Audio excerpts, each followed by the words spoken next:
Pregnant থাকা অবস্থাতে কি একটু ঘুম বা রেস্ট বেশি লাগে। প্রয়োজন আছে, বেশি লাগে। তো ওর মা আমাকে ঘুমাতে দিত না। আমি সকাল ৬টা বাজে ঘুম থেকে উঠে আমি বসে থাকতাম যে আমি ঘুমাবো না। আমার যত কষ্ট হোক আমি বসে থাকবো। এরপরে এভাবেই চলতে থাকে ওর বাসাতে। তারপর ও বিষয়গুলা বুঝতেছিল যে এখানে ওর মার ফল্ট আছে। বাট ও বলতেছিল যে মার ফল্ট আছে বাট আমি কিছু করতে পারবো না। আমার কিছু করার নাই। যেহেতু আমি কিছু করি না, রাইট। হ্যাঁ? এখন আমি কি বলব? তুমি এগুলো সহ্য করেই তোমার থাকতে হবে। পায়ের নিচে মাটি নাই ওর। হ্যাঁ। তো আমি বলছি যে ঠিক আছে ফাইন।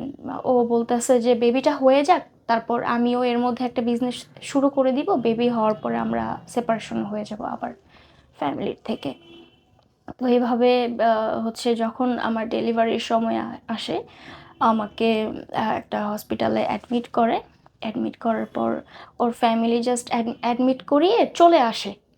ও ছিল, আমার ফ্যামিলি, আমার ফ্যামিলি মেম্বার ছিল ওইখানে। তো এরপরে ওইখানে ডেলিভারি করে। ওরা আমাকে ভালো ডক্টর দেখায় নাই, ভালো ডক্টরের কাছে নিয়ে যায় নাই।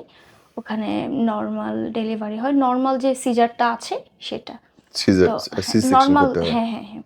তো ওইখানে হচ্ছে মেইন যে ডক্টর ছিল উনি আসে নাই ডেলিভারি করতে।